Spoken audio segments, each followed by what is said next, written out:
ఒక ఊర్లో ఒక రామయ్య ఉండేవాడు. వాడు ఏ పని చేసేవాడు కాదు. ఎప్పుడూ తినడం, నిద్రపోవడం మాత్రమే చేసేవాడు. ఒకరోజు తన భార్య లక్ష్మి ఇలా చెప్పింది.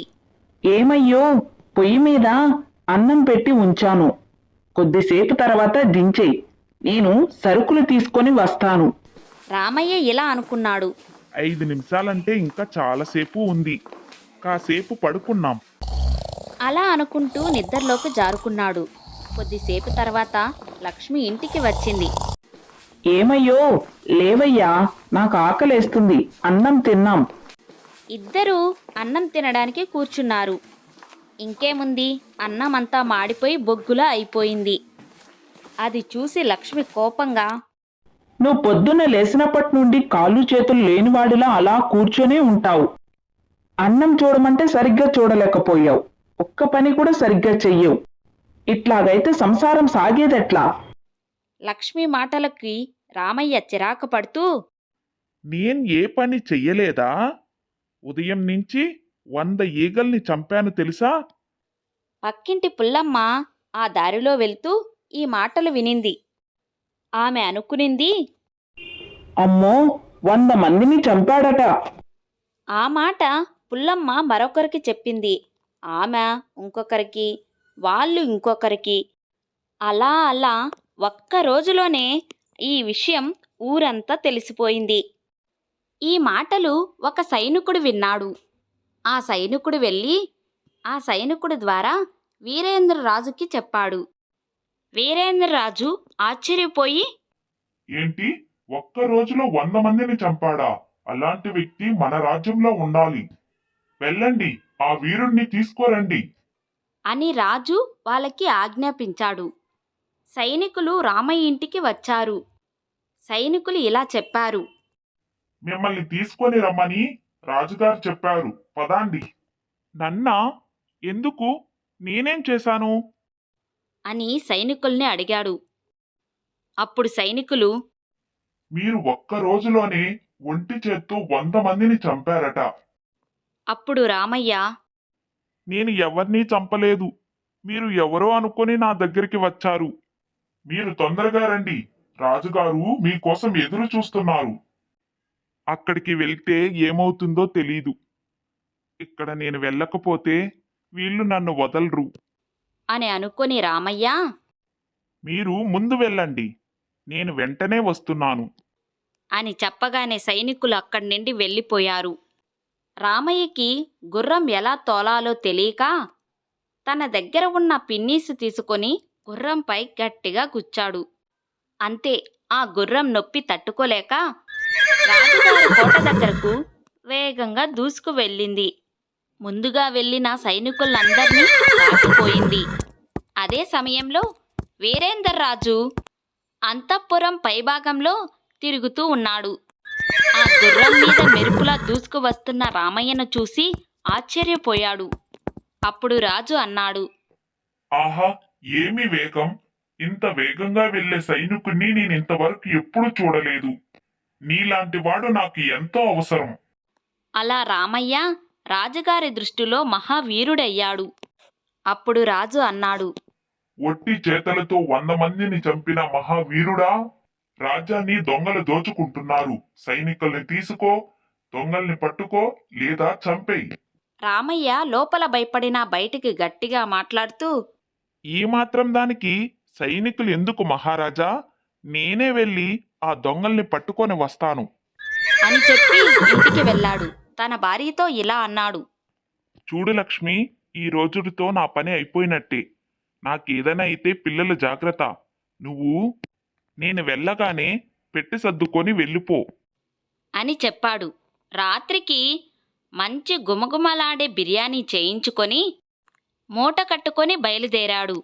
కొంత దూరం వెళ్ళాక తన దగ్గర ఉన్న విషాన్ని తీసుకొని ఆ బిర్యానీలో కలిపాడు. ఇంకా దీన్ని తిని చచ్చిపోతే సరే, లేకంటే రేపు అందరి ముందర పరువు పోతుంది అని అనుకుంటూ నిద్రలోకి జారుకున్నాడు. ఆ సమయానికి దొంగలు దగ్గర్లో పాడుబడ్డ ఒక స్థలంలో ప్రవేశమయ్యారు. వారికి గుమగుమలాడే బిర్యానీ వాసన వచ్చింది. ఏదో మంచి బిర్యానీ వాసన వస్తుందరా. అని వెతుక్కుంటూ వచ్చారు. అక్కడ రామయ్య నిద్రపోతూ కనపడ్డాడు. వెంటనే రామయ్య దగ్గర ఉన్న బిర్యానీ మూటను తీసుకొని కొంచెం కొంచెం పంచుకొని ముగ్గురు తిన్నారు. ఉదయాన్నే రామయ్య లేచి చూస్తే ఇంకేముంది, దొంగలు పక్కనే చచ్చిపోయి పడి ఉన్నారు. బిర్యానీ మూట విప్పి ఉంది. రామయ్యకి విషయం అర్థమయ్యింది. వెంటనే ఒక ఎద్దుల బండిని తీసుకొని వచ్చి ఆ దొంగలని ఆ బండి మీద వేసుకొని రాజభవనం వైపుకు వెళ్ళాడు. అలా వెళ్తూ ఉండగా దారిలో చూసిన వాళ్ళందరూ ఒక్క రోజులో ఒంటి చేత్తో 100 మందిని చంపిన మహావీరుడికి జై. ఒక్క రాత్రిలో దొంగ ముఠాని అంతం చేసిన మహాసూరుడికి జై. అంటూ బండి వెనకాల గుంపులుగా వచ్చారు. అరుపులు విన్న రాజు బయటికి వచ్చి చూస్తే బండిపై దొంగల్ని వేసుకొని మహావీరుళ్లా కనపడ్డాడు రామయ్య. బలా వీరా బలా, ఇంతమంది సైనికులు ఇన్ని రోజులుగా చెయ్యలేని పని నువ్వు ఒక్క రోజులో ఒక్కడవే చేసి చూపించావు అని చెప్పి రాజు రామయ్యకు బంగారం వజ్రాలు ఇచ్చాడు. కొద్ది రోజులు గడిచిపోయాయి. ఇంతలో ఒక పెద్ద పులి రాజ్యంలోకి చొరపడి దొరికిన జంతువులనంతా అలాగే పట్టుకొని వెళ్ళిపోయేది. సైనికులు పులిని పట్టుకోవడానికి పోతే తిరిగి సైనికుల్నే చంపేసేది. దానితో ఊరి జనమంతా పులికి భయపడి ఇళ్లలోనే ఉండి తలుపులు మూసేసుకునేవాళ్ళు. రాజు రామయ్యను పిలిపించాడు.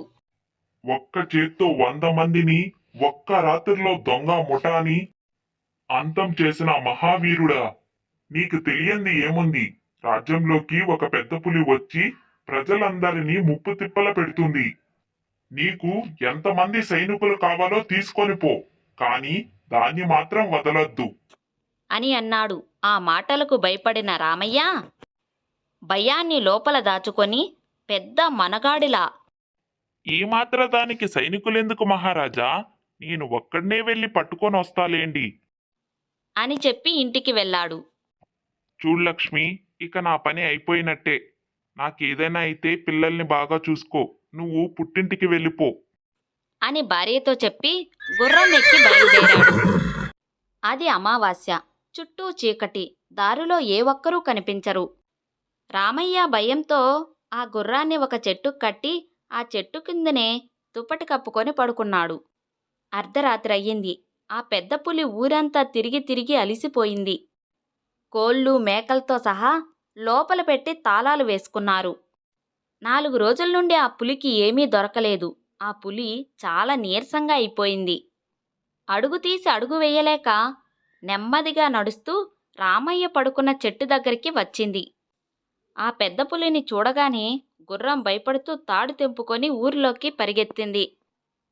కాని పులికి దాన్ని వేటాడే శక్తి లేదు. ఇంతలో రామయ్యకు మెలకువ వచ్చి దుప్పటితో సహా పైకి లేచాడు. ఆ పెద్ద పులికి నల్లటి ఆకారంలో నడుచుకుంటూ వస్తున్నది ఏమిటో అర్థం కాలేదు. ఇదేందబ్బా, నల్లగా ఇంత పెద్దగా ఉంది, ఇలాంటిది నేను ఎప్పుడూ చూడలేదు. ఇంతలో రామయ్య ఎదురుగా ఉన్నది తన గుర్రమే అనుకొని దాన్ని తీసి తాడు కట్టి చెట్టుకు కట్టేసి పడుకున్నాడు. ఇంతలో ఆ పెద్ద పులికి మెడకు కట్టిన ఆ తాడు బిగుసుకుపోయి ఊపిరాడక చనిపోయింది. రామయ్య ఉదయాన్నే లేచి చూస్తే ఇంకేముంది, ఆ పెద్ద పులి చచ్చిపడి అక్కడుంది. వెంటనే వాడు ఎద్దల బండిని తీసుకొని వచ్చి ఆ చచ్చిపడిపోయిన పులిని బండిలో వేసుకొని రాజభవనం వైపుకు దూసుకు వెళ్ళాడు. ఒంటి చేత్తో 100 మందిని చంపిన మహావీరుడికి జై. ఒక్క నిమిషంలో పెద్ద పులిని చంపిన మహావీరుడికి జై అని ప్రజలందరూ జై కొట్టారు. బలావీరా, ఎంతో మంది సైనికులు చెయ్యలేని పని నువ్వు ఒక్కడవే చేసి చూపించావు. నీలాంటి వీరుడు నేనెక్కడా చూడలేదు అని రాజు బహుమతిని ఇచ్చాడు.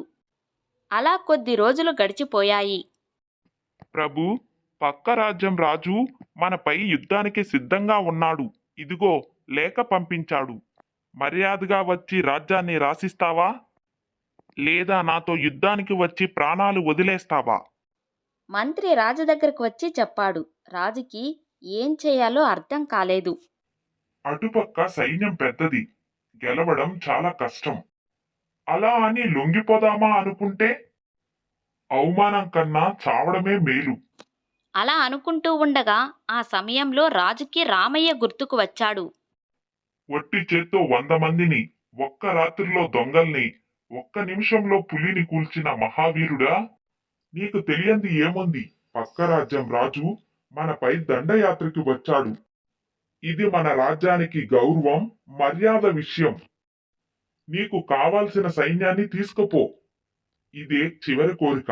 నాకు ఈ ఒక్క సహాయం చెయ్యి. అని రాజు రామయ్యను వేడుకున్నాడు. అయ్యో బాబోయ్, యుద్ధం చేయమంటున్నాడా? నాకు ఇలాగే రాత రాసి పెట్టాడా దేవుడు? అని రామయ్య లోపల అనుకొని పైకి రాజుతో, అలాగే రాజా, ఇదే ఆఖరి సహాయం అంటున్నావు కాబట్టి ముందు నేను వెళతాను. వెనకాల సైన్యాన్ని పంపించండి. అని చెప్పి బయలుదేరాడు. రామయ్య కోసం ఒక మంచి గుర్రాన్ని సిద్ధం చేశారు. మహావీరా, ఇది సామాన్య గుర్రం కాదు. ఇంత వేగంగా వెళ్ళేది ఈ 7 లోకాల్లో ఎక్కడా లేదు. నీకోసమే ప్రత్యేకంగా తెప్పించాం. అయ్య బాబోయ్, దీని వేగానికి యుద్ధానికి వెళ్లకుండానే మధ్యలోని కింద పడిపి వస్తానేమో. సైనికుల్లారా, ఈ గుర్రానికి నన్ను గట్టిగా కట్టండి. అని చెప్పాడు రామయ్య సైనికులతో. ఏంటిది మహావీరా, నువ్వు ఎందుకు గుర్రంతో పాటు నిన్ను తాళ్లతో కట్టమన్నావు? అని రాజు అడిగాడు. రాజా, యుద్ధరంగం నుండి బ్రతికి వచ్చినా సరే, లేదా శవంగా వచ్చినా శత్రువులకు మాత్రం వెన్ను చూపను. చివరి రక్తబొట్టు వరకు పోరాడతా. అందుకనే గుర్రంతో పాటు నన్ను కూడా కట్టమని చెప్పాను. సైనికుల్లారా, ముందుగా నేను వెళతా. నేను వెళ్ళిన 1/2 గంటకి మీరందరూ బయలుదేరండి. అని రామయ్య సైనికులతో చెప్పి గుర్రం ఎక్కి బయలుదేరాడు. వెనక సైనికులు వచ్చేసరికి నేను ఈ గుర్రంతో వేగంగా వేరే ఊరికి పారిపోతాను. అని అనుకొని పిన్నీసు తీసి గుర్రం మెడపై గట్టిగా గుచ్చాడు. అంతే, గుర్రం అదిరిపడి వేగంగా దూసుకుపోవడం మొదలుపెట్టింది. ఆ గుర్రం ఎన్నో యుద్ధాలు చూసిన గుర్రం కదా, అందుకే నేరుగా శత్రు సైన్యమున్న వైపుకు దూసుకుపోయింది. ఓసే గుర్రమా, ఆగే! అని ఎంత ఆపాలని ప్రయత్నించినా ఆ గుర్రం ఆగడం లేదు. ఇంతలో 2 తాటి చెట్టులు పక్కపక్కనే కనపడ్డాయి. తాటి చెట్టు మధ్యలో గుర్రాన్ని పోనిచ్చి ఆ తాటి చెట్టు 2 గట్టిగా పట్టేసుకుంటా. అప్పుడు గుర్రం ఆగిపోతుంది. అని రామయ్య అనుకున్నాడు. కాని తాటి చెట్ల కింద ఎప్పుడో చెదులు బట్టి ఉన్నాయి. గుర్రం మీద ఉన్న రామయ్య 2 చేతులతో 2 తాటి చెట్లని పట్టుకున్నాడు. అప్పుడు ఆ చెట్లు భూమిలో నుంచి విడిపోయి తన చేతిలోకే వచ్చేశాయి. అలా 2 చేతులతో తాటి చెట్లు పట్టుకొని గుర్రం మీద వేగంగా దూసుకు వస్తున్న రామయ్యను చూసి శత్రు సైన్యాలు ఆశ్చర్యపోయాయి. ఒంటి చేత్తో 100 మందిని, ఒక్క రాత్రిలో దొంగలని, ఒక్క నిమిషంలో పులిని చంపిన వీరుడు తాటి చెట్లు పట్టుకొని మన పైకి చిరుతుపులులా దూసుకు వస్తున్నాడు. వాడి చేతుకు దొరికితే మన పని అయిపోయినట్టే. పారిపోండ్రా, మీ ప్రాణాలు కాపాడుకోండి. అని వాళ్ళు కేకలు పెట్టారు. రామయ్యను చూసి అందరూ పారిపోయారు. ఒక్క శత్రువు కూడా మిగల్లేదు. షబాష్ వీరా, వీరుడు అంటే నీవే. ఒక్క రక్తపు బొట్టు కూడా కార్చకుండా విజయం సాధించావు. రామయ్య వీరత్వం గురించి చుట్టుపక్కల ఉన్న రాజ్యంలో రాజులందరికీ తెలిసింది. ఆ రాజ్యంపై ఇంకెవ్వరూ యుద్ధానికి రాలేదు. దానితో ఆ రామయ్య జీవితం అంతా హాయిగా గడపసాగాడు. ఒకప్పుడు ఒక ఊరిలో ఒక రైతు, తన భార్య ఉండేవాళ్ళు. ఇద్దరూ పొలం పనులు చూసుకుంటూ చాలా కష్టపడేవాళ్ళు. కానీ ఎంత కష్టపడ్డా పేదరికం మాత్రం తప్పలేదు. ఒకరోజు పొలం దున్నుతుంటే ఒక బండరాయికి పార తగిలి బద్దలయ్యింది. అందులో నుంచి బందీ అయిన ఒక దేవతకి శాప విముక్తి కలిగింది. ఎంతో కాలంగా ఆ రాయిలోనే ఇరుక్కుపోయిన ఆ దేవతకి ఇప్పుడు ముక్తి చెందంగా కృతజ్ఞతలు తెలుపుకుంటూ రైతుకు తన భార్యకు 3 వరాలు ప్రసాదించింది. అప్పుడు రైతు చెవులో తన భార్య డబ్బులు అడుగుదాము, డబ్బులుంటే అన్నీ సర్దుకుంటాయి అని చెప్తుంది. అది విన్న రైతు వద్దు, హఠాత్తుగా ఇంత డబ్బులు వస్తే దొంగలు వచ్చి దోచుకొని వెళ్ళిపోతారు. అందువల్ల మనం జాగ్రత్తగా ఆలోచించి వరాలు అడుగుదాము. అని అంటాడు. సరే అని ఆ దేవత ఒక్కరోజు గడువు ఇచ్చి మాయమైపోతుంది. వాళ్ళు ఎంత ఆలోచించినా ఏం వరం అడగాలో అర్థం కాలేదు. అదే రోజు రాత్రి భోజనానికి కూర్చునే సమయంలో రైతు భార్య రైతుతో ఇలా అంటుంది. మనం డబ్బే అడగవలసింది.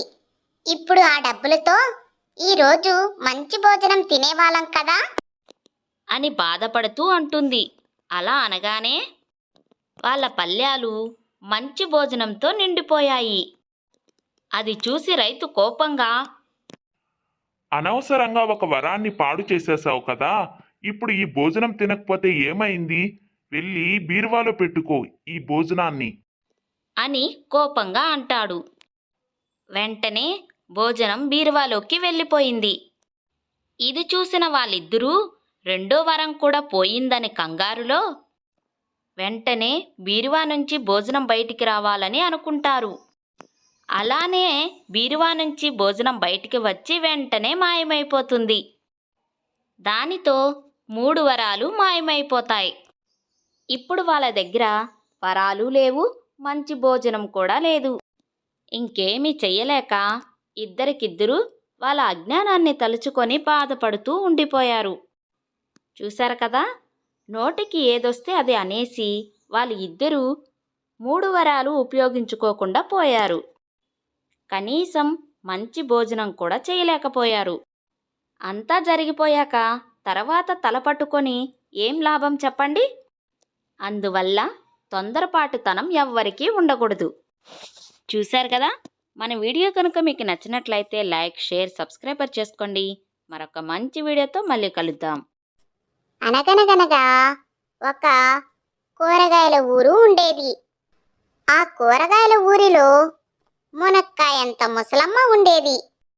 ఆ మునక్కాయంత ముసలమ్మ పనసకాయంత తోటకి వెళుతూ ఉండేది. అలా మునక్కాయంత ముసలమ్మ పనసకాయన్న పొలానికి వెళుతూ ఉండగా దారిలో వంకాయంత వజ్రం దొరికింది. ఆ వంకాయంత వజ్రాన్ని తన ఇంటికి తీసుకొని వెళ్ళి బీరకాయంత బీరువాలో పెట్టింది. ఆ వంకాయంత వజ్రాన్ని బీరకాయంత బీరువాలో పెట్టి మునక్కాయంత ముసలమ్మ తిరిగి పొలానికి వెళ్ళిపోయింది. ఇదంతా దొండకాయంత దొంగ కిటికీలో నుంచి చూస్తూ ఉన్నాడు. మునక్కాయంత ముసలమ్మ తిరిగి పొలానికి వెళ్ళిపోవడంతో దొండకాయంత దొంగ దొంగగా ఇంట్లోకి వచ్చి బీరకాయంత బీరువాలో వంకాయంత వజ్రాన్ని దొంగలించాడు. దొంగతనం చేసి పారిపోతూ ఉండగా మునక్కాయంత ముసలమ్మ చూసింది. మునక్కాయంత ముసలమ్మ విషయం తెలుసుకొని పోలీస్ స్టేషన్కి వెళ్ళింది. మునక్కాయంత ముసలమ్మ పొట్లకాయంత పోలీస్కి విషయమంతా చెప్పింది. పొట్లకాయంత పోలీసు విషయం తెలుసుకొని జీడిపప్పంత జీబులో వెతకడానికి వెళ్ళాడు. పొట్లకాయంత పోలీస్కి దొండకాయంత దొంగ దొరికిపోయాడు. దొండకాయ దగ్గర ఉండే వంకాయంత వజ్రాన్ని పొట్లకాయంత పోలీసు మునక్కాయంత ముసలమ్మకు తిరిగి ఇచ్చేశాడు. మునక్కాయంత ముసలమ్మ చాలా సంతోషపడింది. చివరికి దొండకాయంత దొంగని జామకాయంత జైల్లో వేసి తాటికాయంత తాళం వేశారు. జైల్లో బంధిస్తారు. అనగనగా ఒక పల్లెటూరిలో ఒక రైతు ఉండేవాడు. అతను ఒకసారి పొలానికి వెళుతూ ఉండగా దారిలో ఒక బాతు కనిపిస్తుంది. అతనికి ఆ బాతు ఎంతగానో నచ్చి ఇంటికి తీసుకొని వెళ్ళి పెంచుకుందామని అనుకుంటాడు. ఆ బాతుకి ఒక అద్భుతమైన శక్తి ఉంది. రోజూ ఒక బంగారు గుడ్డు పెడుతుంది. ఆ విషయం ఆ రైతుకు తన భార్యకి ఇంకా తెలీదు. ఆ రోజు రాత్రి దానికి ఆహారం పెట్టి పడుకోవడానికి మంచిగా ఏర్పాటు చేశాడు రైతు. మరునాడు లేచి పొలానికి వెళదామని సిద్ధమవుతూ ఉండగా ఒక్కసారి బాతుని చూసి వెళదామని వచ్చి చూస్తే అక్కడ ఒక బంగారు గుడ్డు కనిపించింది. ఆ రైతు ఆశ్చర్యపోయి తన భార్యని త్వరగా రమ్మంటూ కేకలు వేశాడు. వాళ్ళిద్దరూ ఆశ్చర్యంగా చూశారు. అది కలో నిజమో వాళ్ళిద్దరికీ అర్థం కాలేదు. కొంతసేపటికి ఆ గుడ్డుని తీసుకొని అమ్మి డబ్బులు తెచ్చుకున్నామని అనుకుంటారు. ఇలాగే కొద్ది రోజులు గడిచాయి. రోజు ఆ బాతు గుడ్డు పెట్టగానే అతను తీసుకొని వెళ్ళి అమ్ముకొని డబ్బులు తెచ్చుకుంటూ ఉంటాడు. అలా కొద్ది రోజులకి పెద్ద ధనవంతుడు అయిపోతాడు. ధనవంతుడు కావడంతో దురాశ కూడా పెరిగింది. ఈ బాతు రోజుకి ఒకే ఒక గుడ్డు పెడుతుంది. ఇలా అయితే నేను చాలా డబ్బులు సంపాదించడానికి చాలా కాలం పడుతుంది. బాతు కడుపులో చాలా గుడ్లు ఉంటాయి. అవన్నీ ఒకేసారి తీసుకొని అమ్ముకుంటే ఈ ఊరిలో అందరికన్నా పెద్ద ధనవంతుడు నేనే అయిపోవచ్చు. అని అనుకొని దురాశతో రైతు తన భార్య ఆ బాతును పట్టుకొని కడుపు కోసి చూస్తారు. కానీ అక్కడ బంగారు గుడ్డు కాదు కదా, ఏమీ కనిపించలేదు. ఆ బాతు కడుపు కోయడంతో అక్కడే చనిపోయింది. దురాశకు పోయి ఉన్న అదృష్టాన్ని పోగొట్టుకున్నాడు రైతు. విన్నారు కదా, దురాశకి దుఃఖానికి చేటు అని ఈ కథ ద్వారా తెలుసుకున్నాం. అనగనగా ఒక ఊరిలో ఒక ఋషి ఉండేవాడు. ఆ ఋషి దగ్గర ఒక కాకి నివసిస్తూ ఉండేది. అది చాలా అందంగా ఎంతో సంతోషంగా ఉండేది. ఒకరోజు ఋషి అమృతం గురించి తెలుసుకోరమ్మని ఆ కాకికి చెప్తాడు.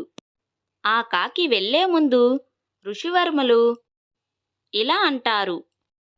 కేవలం ఆ అమృతం గురించే తెలుసుకో, దాన్ని తాగవద్దు. అని హెచ్చరిస్తాడు. అలా కాకుండా ఆ అమృతాన్ని నువ్వు గనక తాగితే తగ్గ ఫలితాన్ని అనుభవిస్తావు. అని చెబుతాడు. అది విన్న కాకి ఋషికి తాగనని మాట ఇచ్చి అమృతాన్ని వెతకడానికి అక్కడి నుండి వెళ్ళిపోతుంది. 1 సంవత్సరం పాటు కఠోర శ్రమ తర్వాత చివరికి ఆ కాకికి అమృతం గురించి తెలుస్తుంది. అక్కడికి వెళ్ళి అమృతాన్ని చూసిన కాకికి దాహం వేస్తుంది. ఇంకేం చేసేది లేక ఆ అమృతాన్ని తాగేసింది. అలా తాగేయడం వల్ల ఋషికి ఇచ్చిన మాటని నిలబెట్టుకోలేకపోయింది. అమృతాన్ని తాగేసిన తర్వాత తను చేసిండే తప్పును తెలుసుకుంటుంది. పశ్చాత్తాపంతో తిరిగి మళ్ళీ ఋషి దగ్గరికి వచ్చి జరిగిండే విషయమంతా చెప్తుంది. ఋషికి ఆ కాకి మాటలు వినగానే చాలా కోపం వచ్చి ఇలా అంటాడు. తన అపవిత్రమైన చేతులతో ఆ అమృతాన్ని తాకి పవిత్రమైన అమృతాన్ని పాడు చేశావు. అని తిట్టి ఈ రోజు నుంచి మానవజాతి అంతా నిన్ను అసహించుకుంటుంది. అన్ని పక్షులలో నువ్వు మాత్రమే ద్వేషించేలా ఉంటావు. నిన్ను చూస్తే అశుభం కలుగుతుందని మానవజాతి నిన్ను నిందిస్తుంది. అమృతమైన పవిత్రాన్ని పాడు చేశావు కాబట్టి నీకు మంచి చావనేదే లేదు. అని ఆ ఋషి కాకికి శాపం ఇస్తాడు. శాపం ఇచ్చిన వెంటనే కాకి బోరున ఏడుస్తుంది. తను చేసిండే తప్పుని మన్నించమని కాకి ఎంత కోరినా ఋషి వినలేదు. అక్కడి నుండి వెళ్ళిపోయాడు. ఇంకేం చేసేది లేక తను చేసిండే తప్పుకి తగిన శాస్తి జరిగిందంటూ బాధపడుతూ అక్కడి నుండి వెళ్ళిపోయింది.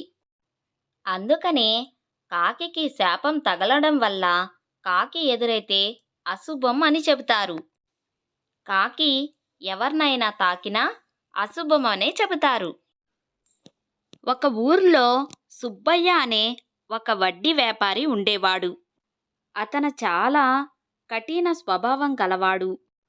తన దగ్గరికి అవసరం కోసం వచ్చిన పేదవాళ్ళకి ఎక్కువ వడ్డీకి డబ్బులు అప్పుగా ఇచ్చి తిరిగి చెల్లించకపోతే వాళ్ళ దగ్గర వాళ్ళ పొలం, ఇల్లు, విలువైన వస్తువులు తీసుకునేవాడు. సుబ్బయ్య గారు, నాకు ఇంక ఒక్క నెల టైము ఇవ్వండి.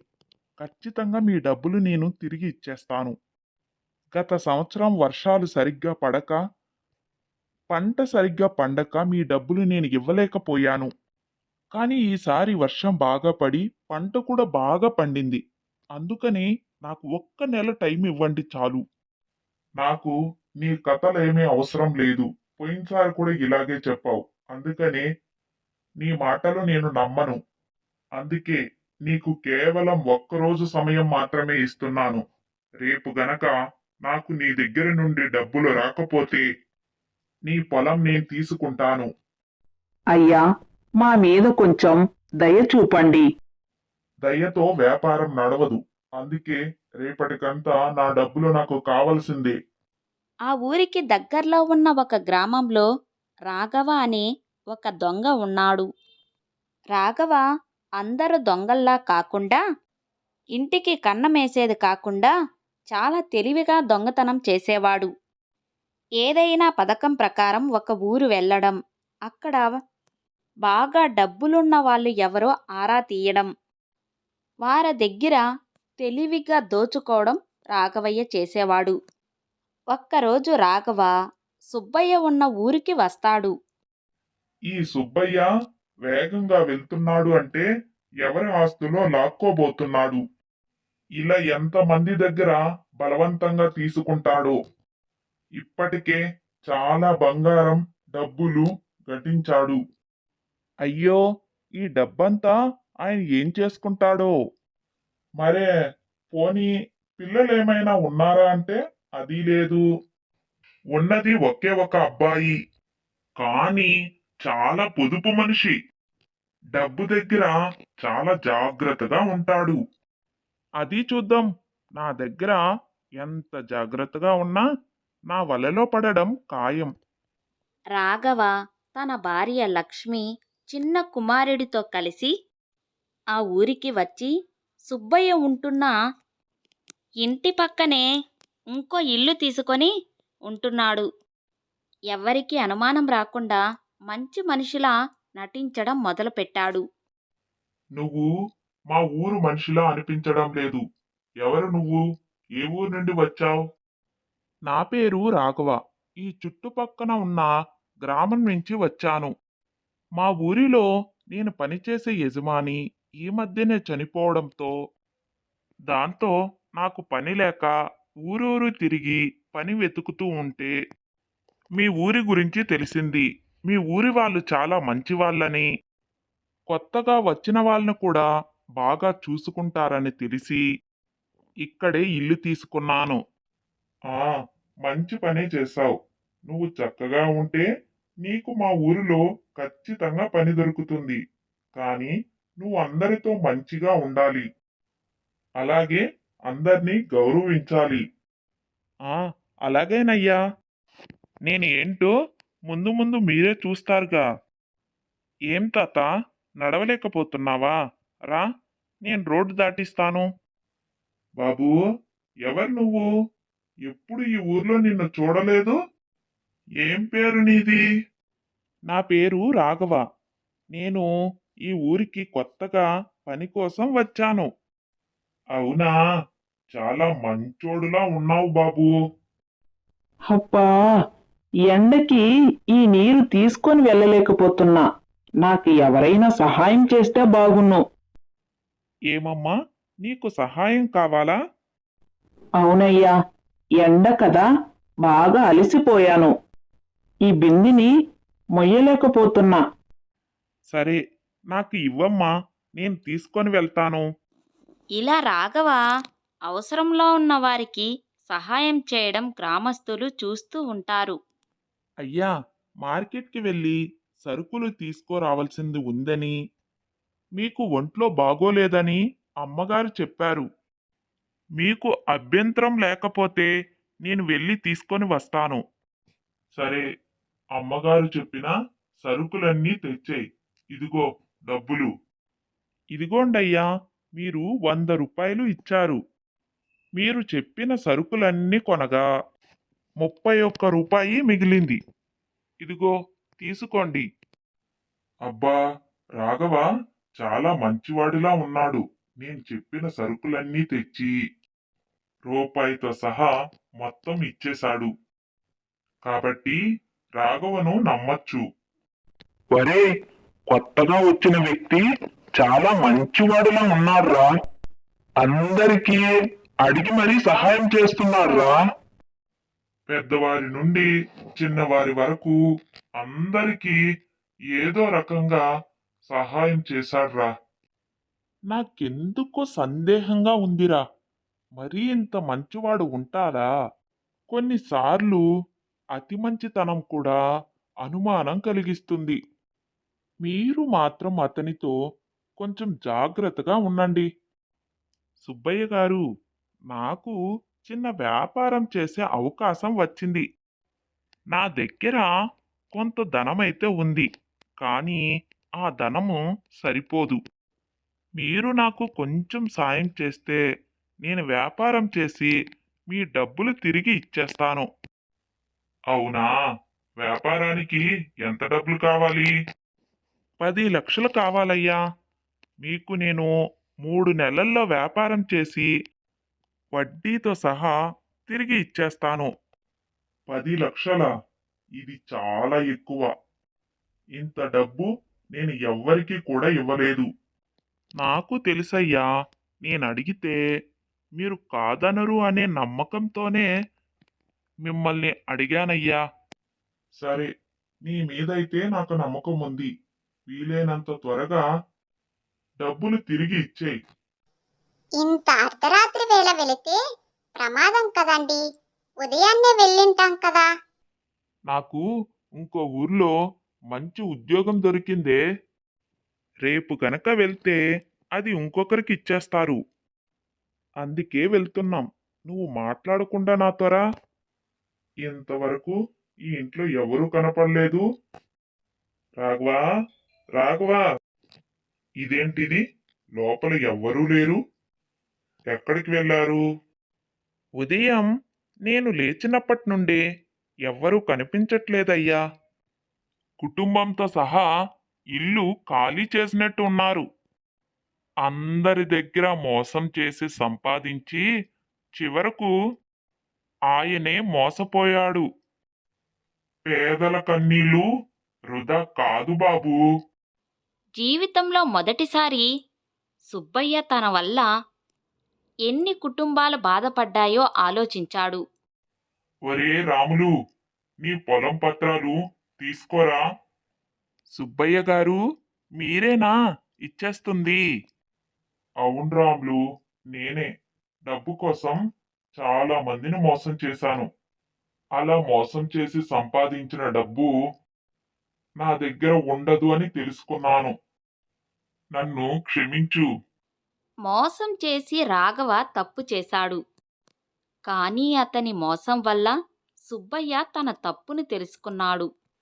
పాడుబడిన కోట లోపల బియ్యం మరియు విత్తనాల భారీ నిల్వ ఉంది. అక్కడ ఒక ఎద్దు నిలబడి కన్నీరు పెడుతుంది. దాని కన్నీళ్లతో నిండిన చూపులు ఒక బంగారు మొక్కపై నిలిచాయి. ఆ మొక్కపై పెద్ద పెద్ద వజ్రాలతో చేసిన విత్తనాలు వేలాడుతున్నాయి. వెళ్ళు, ఎప్పుడైతే నువ్వు నిజాయితీపరుడిని తీసుకొని వస్తావో ఇక్కడికి, మరియు ఆ నిజాయితీపరుడు పరీక్షకి గురవుతాడో అప్పుడే సరిగ్గా అంతా జరుగుతుంది. ఆ మాయా మొక్క మాటలు విని ఎద్దు కళ్ళు చెమర్చాయి. అది కండహారాల నుండి బయలుదేరి అడవి లోతుల్లో మాయమైపోయింది. ఈ సంఘటన జరిగిన కొన్ని రోజుల తర్వాత కేశవ నగర్ అనే ఒక అందమైన దట్టమైన అడవి దగ్గర ఒక ఊరు ఉంది. రామ్ మరియు బలరాం అనే ఇద్దరు సోదరులు ఉండేవాళ్ళు. బలరాం అన్నయ్య, ఓ బలరాం అన్నయ్య, మీ తండ్రి గారి ఆరోగ్యం అకస్మాత్తుగా క్షీణించింది. త్వరగా ఇంటికి పదండి, పదండి అరే, ఏం చెప్తున్నావు నువ్వు? పద. బలరాం తన తమ్ముడితో కలిసి పరిగెత్తుకుంటూ ఇంటికి చేరుకున్నాడు. అక్కడ తన వృద్ధ తండ్రి మంచంపై కూర్చొని ఉన్నాడు. పక్కనే వైద్యుడు కూర్చొని ఉన్నాడు. అవును బలరాం, మీ తండ్రి శరీరంలో ఈ వ్యాధి పూర్తిగా ఇల్లు కట్టుకునే ఉంది. దీనికి ఎటువంటి చికిత్స లేదు. సరే తమ్ముడు బలరాం. రామ్ రామ్. అంతవరకే చెప్పి వైద్యుడు అక్కడి నుండి వెళ్ళిపోయాడు. చూడు బలరాం, నా చివరి సమయం వచ్చేసింది.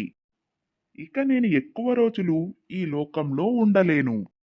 చూడు బలరాం, నాకు నీపై నమ్మకం ఉంది. ఈ ఆస్తి మొత్తాన్ని సగం సగం మీ తమ్ముడికి పంచి ఇస్తావని. మీ తమ్ముడితో మాట్లాడుకొని పంచుకో. బలరాం వృద్ధ తండ్రి ప్రాణాలు విడిచారు. కొంత సమయం తర్వాత తన తండ్రి అంత్యక్రియలు జరుపుకొని ఇంటికి తిరిగి వచ్చారు.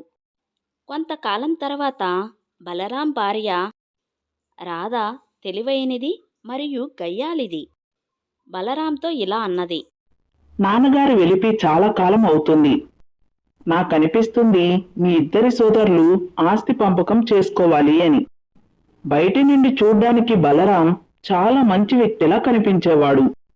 కానీ అతనిలో కూడా అత్యాశ, తెలివితేటలు దాగి ఉన్నాయి. నువ్వు చెప్పింది నిజమే. నేను ఎప్పుడు నిజమే చెప్తాను. నా మాట విను. మనకున్న భూముల్లో బంజరు భూమి సగం, పచ్చని భూమి. పచ్చని పొలాన్ని నీ వాటాగా తీసుకో, మరియు బంజరు భూమిని మీ తమ్ముడికి ఇచ్చేయి. ఇంకా మనం ఉంటున్న ఇల్లు కాకుండా ఇంకొక ఇల్లు కూడా ఉంది కదా, దాని పరిస్థితి చాలా దారుణంగా ఉంది. అది మీ తమ్ముడికి ఇచ్చేయి. మంచిది. మరి రామ్ ఏదైనా సమాధానం అడిగితే నేను ఏం చెప్పాలి? ఏం సమాధానం చెప్తావు? నువ్వు పెద్దవాడివి, వాడు చిన్నవాడు అని చెప్పు. వాడు కేవలం పని మొదలుపెట్టింది 2 సంవత్సరాల క్రితమే అని చెప్పు. కానీ నువ్వు చిన్నప్పటి నుండి ఎద్దులా మీ నాన్నతో పాటు కష్టపడుతున్నావు కదా పొలంలో. అవును, నువ్వు చెప్పింది అక్షరాల నిజం. సరే, ఇక నుంచి నేను అలాగే చేస్తాను. మరుసటి రోజు బలరాం తన భార్య రాధతో కలిసి రామ్ వాళ్ళ ఇంటికి చేరుకున్నాడు. చూడు తమ్ముడు, నాన్న ఎలాగో లేరు కదా, అందుకనే మనమిద్దరం ఆస్తి పంచుకోవాలి. కానీ అన్నయ్య, నేను మీతోనే ఉండాలి అనుకుంటున్నాను. అరే చిన్నవాడా, ఇవన్నీ వినడానికే బాగుంటాయి. చూడు, మన భవిష్యత్తు గురించి మనం ఇప్పటి నుండే ఆలోచించాలి, అవునా? సరే అన్నయ్య, మీ ఇష్టం. చెప్పండి, నీకిష్టమేనా? సరే తమ్ముడు, ఈ విషయం పంచాయతీకి తీసుకొని వెళ్ళాలి అనుకుంటే మునసబి నాకు తెలుసు, నా మిత్రుడే. అతను కూడా నా మాటే వింటాడు. అర్థమైందా? ఇప్పుడు దొరుకుతుంది తీసుకో, తర్వాత ఏమీ దొరకదని చెప్పాల్సి వస్తుంది. పంచాయతీని అవమానించి నీకు ఏమివ్వకుండా పంపడం కంటే ఈ విషయాన్ని ఇంటి 4 గోడల మధ్య సర్దుకోవడం మంచిది. అయితే నా మాట జాగ్రత్తగా విను. మన పొలం సగం సారవంతమైనది, సగం బంజరు భూమి. సారవంతమైన భూమిని నేను ఉంచుకుంటాను, ఎందుకంటే చిన్నప్పటి నుండి నాన్నతో కలిసి ఎద్దులా పొలంలో కష్టపడ్డాను. కానీ కేవలం నువ్వు 2 సంవత్సరాల కిందట నుండే పని చేస్తున్నావు. మరియు మనకి 2 ఇల్లులున్నాయి. ఒకటి ఇది, ఇంకొకటి ఆ ఇల్లు. ఇందులో నేను ఉంటాను, అందులో నువ్వు నీ భార్య ఉండండి. ఎందుకంటే ఈ ఇంటిపై నేను చాలా ఖర్చు చేశాను, అందుకే నేను ఇక్కడే ఉంటాను. సరేనా? ఇది విని రామ్ ఆశ్చర్యపోయాడు. అప్పుడు తన భార్య గౌరీ కోపంగా అన్నది. ఇది మరీ అన్యాయం.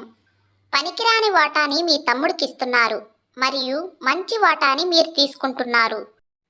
చూడండి అన్నయ్య, నా భార్య చెప్పింది నిజమే. పొలంలో సగము బంజరు భూమి నాకిస్తే నేను దేంట్లో పని చేయాలి? ఇక అవన్నీ నాకు తెలియదు తమ్ముడు. పంపకం మాత్రం ఇలాగే జరుగుతుంది. మీరు చెప్తున్న ఆ రెండో ఇల్లు, అది ఇల్లు కాదు, ఒక గుడిసె. అయితే నేనేం చేయాలి? మీ ఇద్దరి వాటాలో అదే వస్తుంది. ఇక అదే కదా ఇస్తాను. ఏం మాట్లాడుతున్నారన్నయ్య? మీరు తప్పుగా పంచుతున్నారు. ఈ పంపకానికి నేను ఒప్పుకోను. పంపకం జరిగితే పూర్తిగా న్యాయంగా జరగాలి. పాడైపోయిన వస్తువులు మా వాటా, మంచి వస్తువులు మీ వాటా. ఇది పంపకమా? ఇది మీ ఇష్టారాజ్యం. సరే అన్నయ్య. సరే అయితే నిర్ణయం అయితే అయిపోయింది. నువ్వు ఇప్పుడే ఈ క్షణమే ఈ ఇల్లు వదిలి వెళ్ళిపో. రామ్ తన కన్నీళ్లతో సామాన్లన్నీ సర్దుకొని రెండో ఇంటికి వెళ్ళాడు. గౌరీ చెప్పింది అక్షరాల నిజం. అది ఇల్లు కాదు, కేవలం ఒక గుడిసె మాత్రమే. మీ అన్నయ్య మనకి మోసం చేశాడు. ఆయన పూర్తిగా అన్యాయానికి దిగజారారు. కానీ మీరు ఒక్క మాట కూడా అనలేదు. నేను అనుకుంటే పంచాయతీకి వెళ్ళగలను గౌరీ. కానీ భద్మమయ్యేది మన ఇంటి గౌరవమే కదా. నాకు భగవంతుడు పైన పూర్తి నమ్మకం ఉంది. నాకు కష్టపడే 2 చేతుల్ని ఇచ్చాడు. చూడు గౌరీ, ఆ బంజరు భూమి రొమ్ము చీల్చి విత్తనాలు నాటుతాను. ఆ భగవంతుడు కృప ఉంటే అందులోనే బంగారు పంట పండించి మన గ్రామస్తులకి చూపిస్తాను. మరుసటి రోజు రామ్ ఆ బంజరు భూమికి వెళ్ళి నాగలి దున్నడం మొదలుపెట్టాడు. అప్పుడు గ్రామస్తుడు అక్కడ వచ్చి రామ్తో ఇలా అన్నాడు. హరి, రామన్నయ్య, ఇదేంటి? ఇది ఒక బంజరు భూమి. ఇందులో కష్టపడి దున్ని ఎందుకు నీ సమయం వృధా చేసుకుంటున్నావు? రామ్ ఏమీ మాట్లాడకుండా బంజరు భూమిని దున్నుతూనే ఉన్నాడు. ఆ వ్యక్తి అక్కడి నుండి వెళ్ళిపోయాడు. కానీ రామ్ తన కష్టాన్ని ఆపలేదు. రామ్ చాలా రోజుల పాటు తన పొలంలో కష్టపడ్డాడు. కానీ ఏమీ మొలిచినట్టు కనిపించడం లేదు. అలసిపోయి ఒకరోజు ఇంట్లో నిరాశగా కూర్చొని ఉన్నాడు. అప్పుడు తన భార్య గౌరీ వచ్చింది. నీకు ముందే చెప్పాను కదా, బంజరు భూమిపై నాగలు పెట్టి దున్నడం వల్ల ఎటువంటి ప్రయోజనం లేదు. ఇది విని రాము ఏడవడం మొదలుపెట్టాడు. గౌరీ, నా దగ్గర ఒక ఎత్తు ఉనింటే ఇదే బంజరు భూమిలో పంట పండించి చూపించేవాడిని. కానీ నేనేం చేయాలి? కష్టపడి నా ఒళ్ళు ఊనమైపోతుంది. మధ్యాహ్నం వరకు చేస్తాను. మధ్యాహ్నం తర్వాత నా ఒళ్ళు అసలు సహకరించడం లేదు. ఇక నా వల్ల కాదు. నీ మీద నాకు పూర్తి నమ్మకం ఉంది. కానీ నువ్వు ఇది కూడా ఆలోచించాలి. ఇంట్లో ధాన్యం అయిపో వస్తుంది.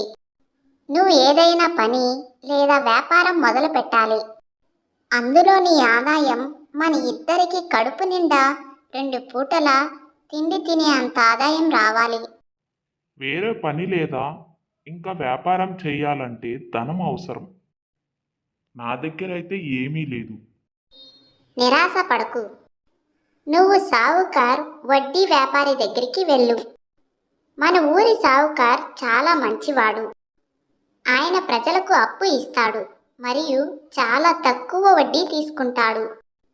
అప్పు వసూలు చేయడంలో కూడా అంత కఠినంగా ఉండరు. ఇది వినగానే రామ్ కళ్ళల్లో మెరుపు వచ్చింది. అవును, నువ్వు చెప్పింది నిజమే. మరుసటి రోజు రాము సావుకారి ఇంటికి వెళ్తాడు. సావుకారిని కలిసి జరిగిందంతా వివరిస్తూ ఇలా అన్నాడు.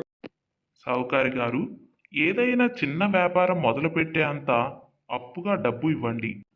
లాభం రాగానే మొదటిగా మీ అప్పు వడ్డీతో సహా తీర్చేస్తాను.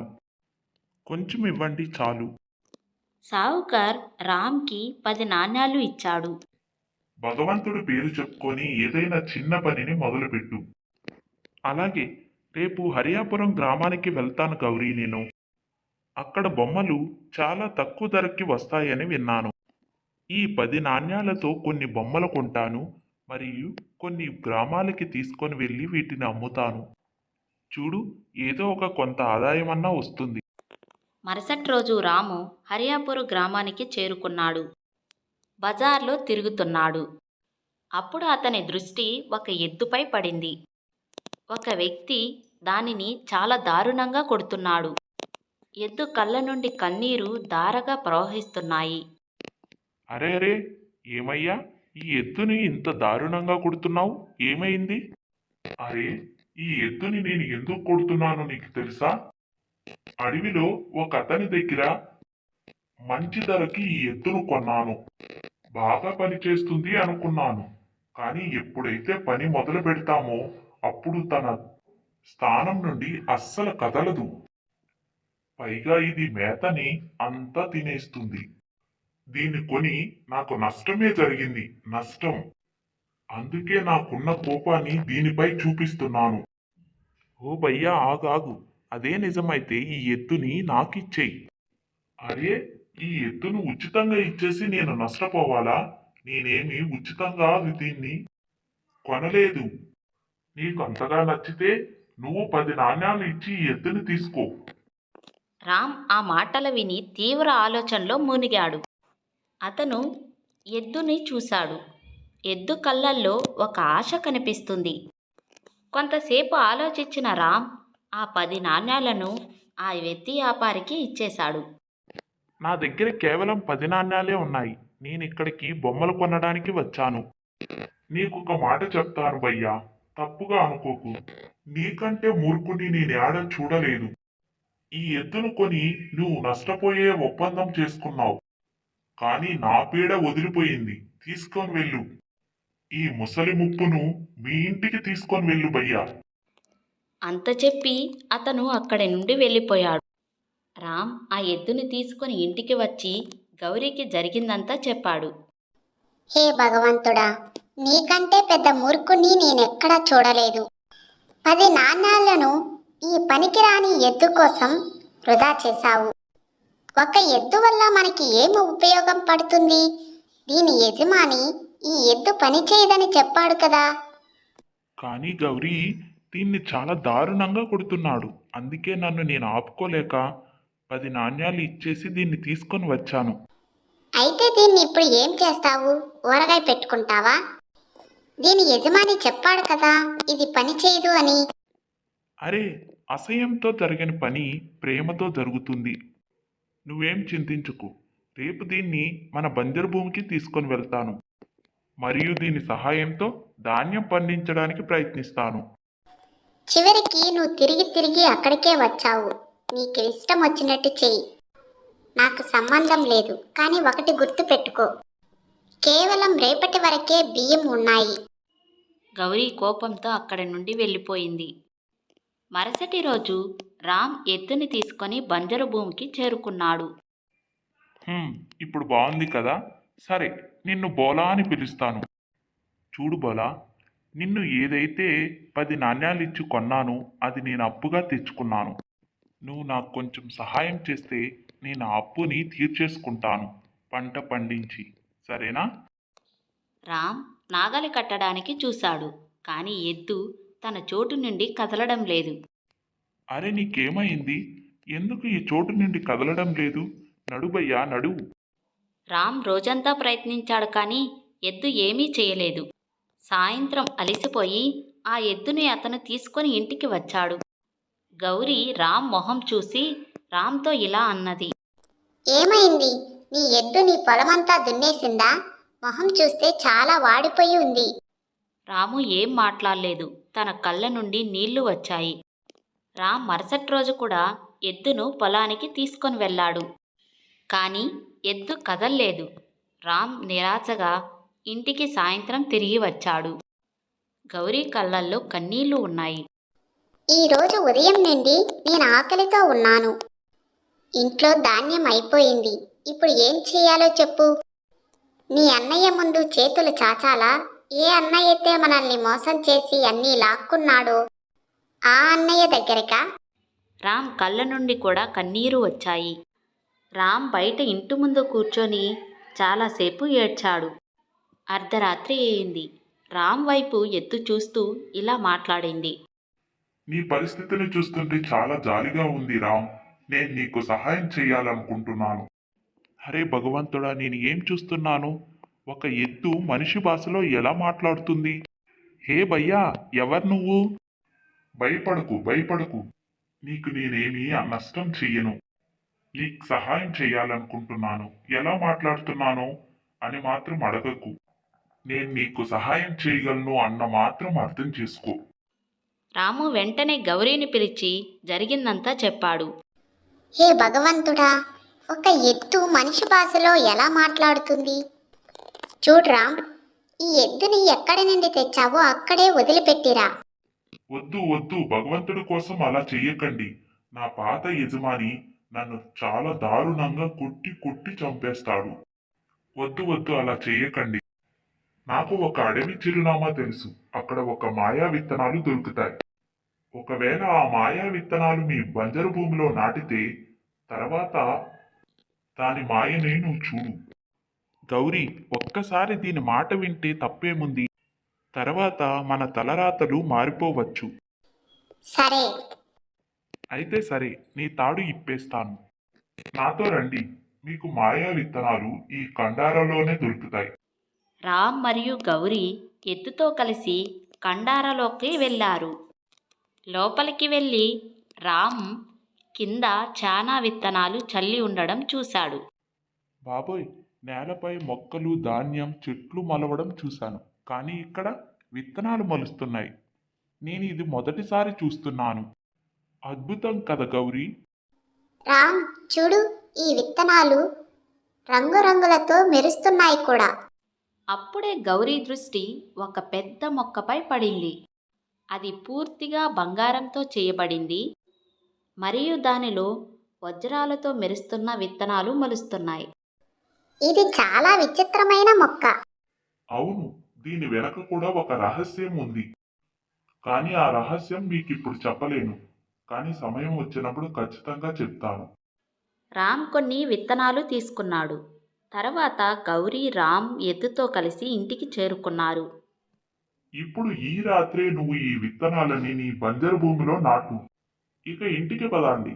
ఇక దీని అద్భుతాన్ని రేపు ఉదయం చూద్దురు. రామ్, గౌరీ మరియు ఎద్దు ఇంటికి తిరిగి వచ్చారు.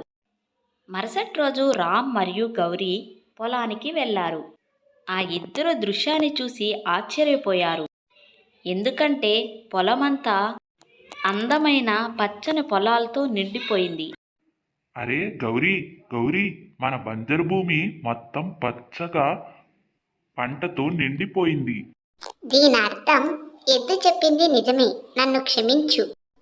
నువ్వు ఎద్దును తెచ్చినప్పుడు నిన్ను నేను చాలా మాటలు అన్నాను.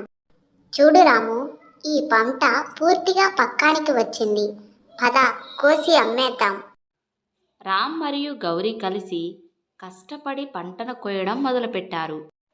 ఇదే సమయంలో రామ్ అన్నయ్య బలరాం అక్కడికి వచ్చాడు. ఎదురుగా పంట పచ్చగా ఉండడం చూసి అతను నిర్ఘాంతకుపోయాడు. ఏ రామ్, అద్భుతం! నిన్నటి వరకు బంజరు భూమిగా ఉన్న ఇది ఇప్పుడు పంటతో పచ్చగా ఊగుతుంది. ఎలా తమ్ముడు? ఎలా జరిగిందిరా చిన్నవాడా? రామ్ ఏదో చెప్పబోతూ ఉండగా గౌరీ వెంటనే ఆపింది. ఇదంతా భగవంతుడు కృప, బావగారు.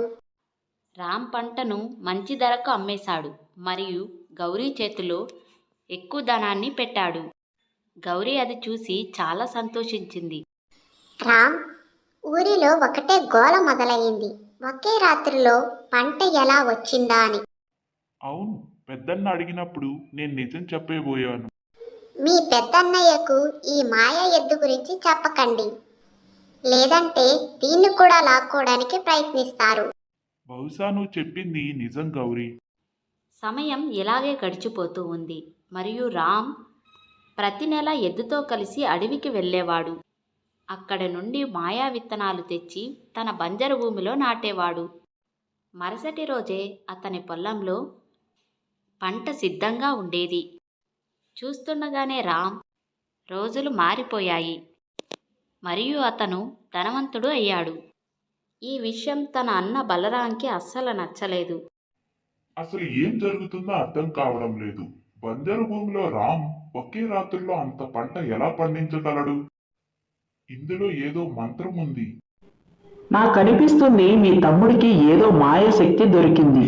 నువ్వు అతనిపై నిఘా ఉంచాలి. ఒకవేళ అతని దగ్గర నిజంగా మాయ శక్తి ఉంటే అది మన దగ్గర ఉండాలి. నువ్వు చెప్పింది నిజమే. ఇప్పటి నుండి రామ్ పై నిఘా ఉంచుతాను.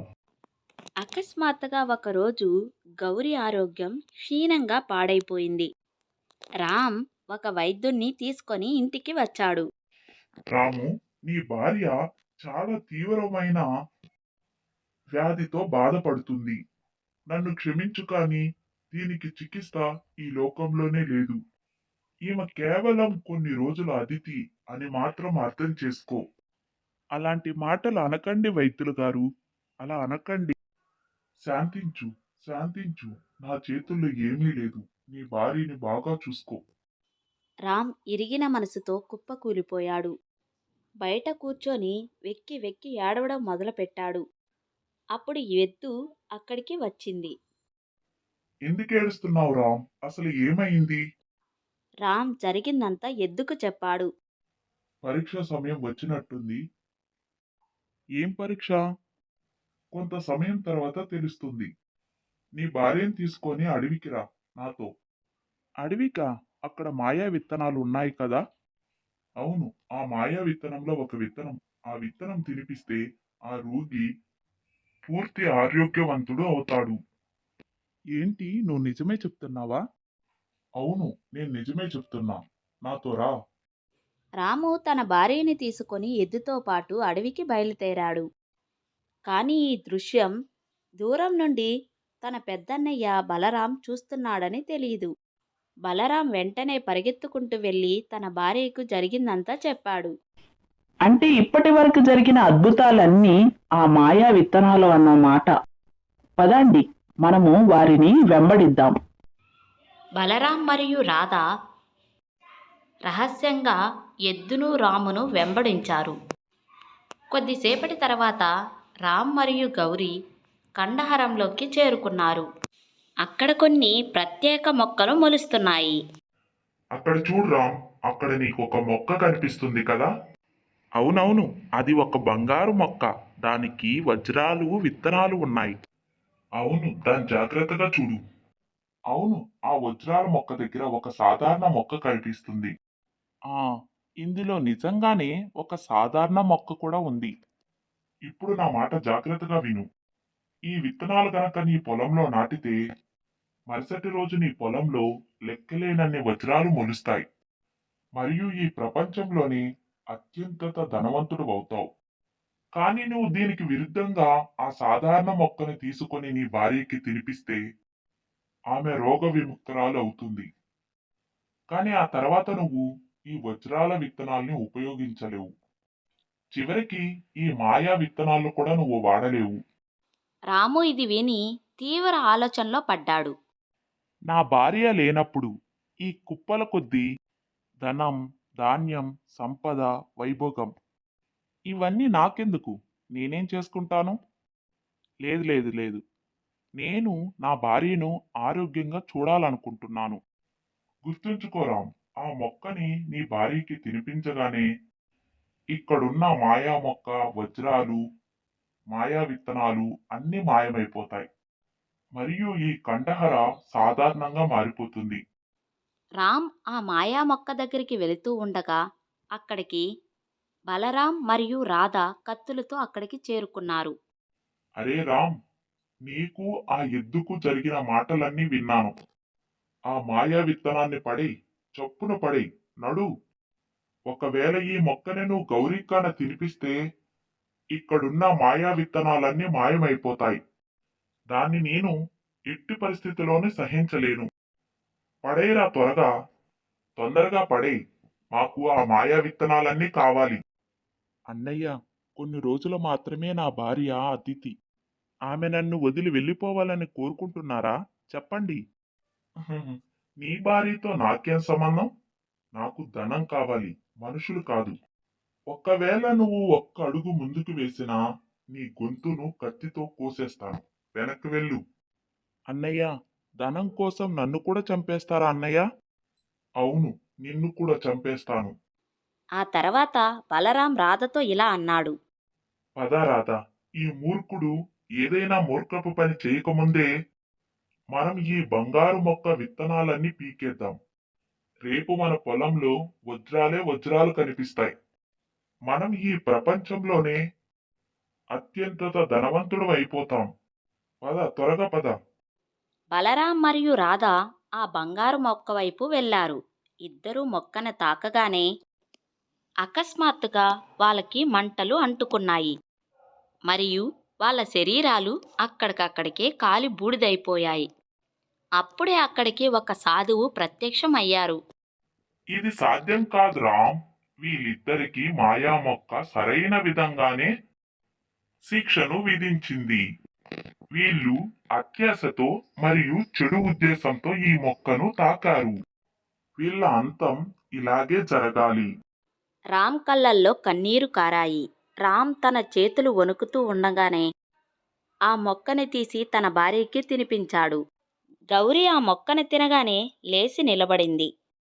నాకిప్పుడు పూర్తిగా బాగున్నట్టు అనిపిస్తుంది. అకస్మాత్తుగా ఎద్దుపైన రంగురంగుల కిరణాలు వచ్చాయి. అక్కడ ఒక అందమైన రాజకుమారుడు ఉన్నాడు. రామ్ అది చూసి ఆశ్చర్యపోయాడు. అసలు ఇదేంటి? అసలు ఇక్కడ ఏం జరుగుతుంది? కొంతకాలం నేను చాలా తపస్సు చేసి చాలా కష్టపడి ఈ మాయా మొక్కను ఈ అడవిలో పండించాను. నా ఉద్దేశం మానవత్వానికి మేలు చేయడం, కరువున్న ప్రాంతాలకు సహాయం చేయడం. కానీ ఈ రహస్యం రాజకుమారుడికి తెలిసింది. అతను ఒక అత్యాసపరుడు మరియు గర్వమున్న రాజు. నేను ముందే చెప్పాను అత్యాశతో దీన్ని తాకవద్దని, కానీ అతను వినలేదు. అతను వెంటనే నేరుగా బంగారు మొక్కను తాకాడు. వెంటనే ఎద్దులా మారిపోయాడు. ఆ రోజు ఆ మాయా మొక్క ఎద్దును శపించింది. నువ్వు ఎద్దులా ఉంటావు కానీ ఎద్దులా పనిచేయలేవు. నీ యజమాని నిన్ను అమ్ముతారు.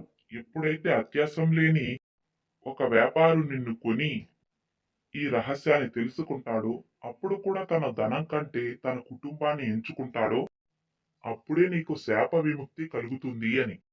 రామ్, ఈ రోజు నీ వల్లే నేను శాప విముక్తి కలిగాను. రామ్ కళ్ళు చెమర్చాయి. సాధు రామ్ దగ్గరికి వచ్చాడు. రామ్, మీ అన్నయ్య వదిన అత్యాశతో ఆ మొక్కను తాకారు. అందుకే వాళ్ళకి శిక్ష పడింది. ఇప్పుడు ఈ విత్తనాలు నీవే రామ్. నీకు ఎన్ని కావాలంటే అన్ని తీసుకెళ్ళు. నాకు వద్దు సాధు మహారాజ్. నాకు ఈ మాయా విత్తనాలు అవసరం లేదు. నాకు ఉన్న బంజరు భూమి మళ్ళీ సారవంతమైతే చాలు. నేను రైతును. నాకు కష్టపడి పంట పండించడమే నా వృత్తి. అందులోనే నాకు ఆనందం కూడా ఉంటుంది. సాధువు ఒక నవ్వు నవ్వి ఒక సాధారణ విత్తనాలు రాముకి ఇచ్చాడు. దీన్ని నీ పొలంలో నాటు. మళ్ళీ నీ పొలం పచ్చగా మారుతుంది. కానీ ఈ ప్రదేశం గురించి ఇంకెవ్వరికీ చెప్పకు. రామ్ నవ్వుతూ గౌరీ చెయ్యి పట్టుకొని బయటికి వెళ్ళాడు. రాజకుమారుడు ఆదిత్య సాధు ఆశీస్సులు తీసుకొని తన రాజ్యానికి తిరిగి వెళ్ళాడు. చూశారు కదా, మన వీడియో కనుక నచ్చినట్లయితే లైక్, షేర్, సబ్స్క్రైబర్ చేసుకోండి. మరొక మంచి వీడియోతో మళ్ళీ కలుద్దాం.